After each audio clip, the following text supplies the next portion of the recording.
Alright, so first off, I textured the hands. They're the same model as the default Steam VR hands. Later down the track, I might remodel them to make them look a bit nicer. I do like the current design, however, with the smiley face. There's a few edges that need to be adjusted in that.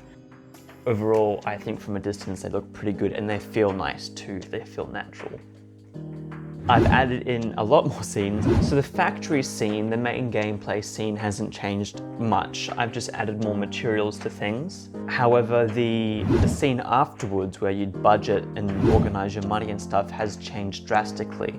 I originally had it as like a storefront type thing where you'd put things in your basket and whatever, but I didn't really know where to go from there. And then I also had a scene where you just throw items into your car, and again, it felt like a good concept, but it wasn't working really. So I changed it to a kitchen table where you had these different bills and you had a laptop which kind of showed your budget. You could pick up coins and place them and it all worked well. With the other systems of picking up items and throwing them, you could very easily just toss an item that you needed into the dark abyss. Then I would have to figure out a way of managing that. But with this one, it's easier because the bills don't move, the coins you can place, you can throw them away if you really want to, but I've made it in a way that is more manageable. And I think it makes a bit more sense too. It's easier to grasp. I've also added in a few different packages. So we have the normal package. I have a smaller, flatter package. We have like an envelope kind of style package. We have a tube package, and I'm currently working on a vacuum seal type package as well. And now I'm just working on making sure that they all spawn on the correct days. Currently, I'm working on making sure that the days add up so that when you finish a day, that saves, and then you can do your budgeting, and then that saves, and then you move on, and then you can do that for 6 consecutive days. That's what I'm trying to get to work right now. A few other scenes now. We have the main menu and the scene selection. So it's just a basic scene. There are buttons and you can press where you want to go. There's a tutorial scene. Once everything is kind of polished and done, then I'll finalize the tutorial area so you can go around and interact with things and kind of get a feel for the game without having those risks of losing. So you can understand how picking up packages work and kind of see the room and the bills and understand how picking up the coins and placing them all works.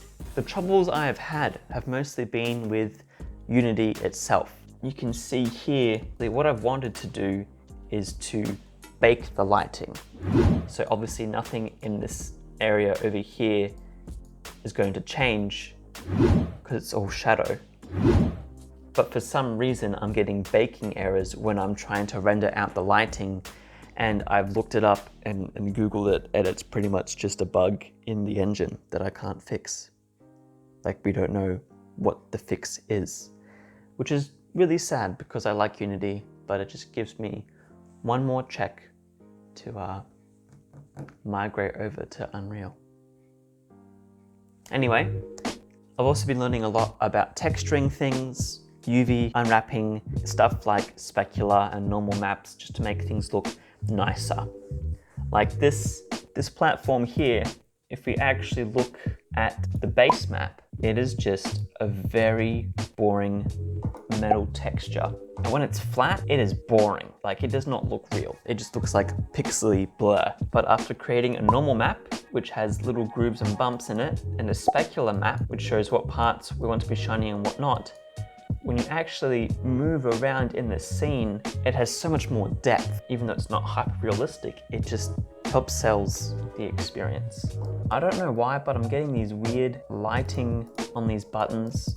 That's something I'm going to look into in future on how to fix. But right now it's really just getting the functional things working. I have the coffee machine interacting and you can pick up a little cup, but I haven't scripted anything. So slow motion doesn't happen yet. You can't drink out of the cup. Things don't spawn again.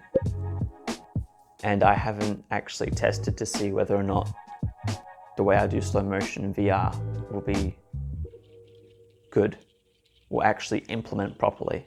So I'll have to check that out as well. So that's something else to look out for. Also have a win and lose state, which are just basic scenes which go red or green. And yeah, I've textured lots of things. The hands are occasionally weird with interacting with buttons and stuff, but aside from, you know, a few things that need to be adjusted, it's mostly just polishing and making everything look good and feel nice to interact with. And yeah, that's the update.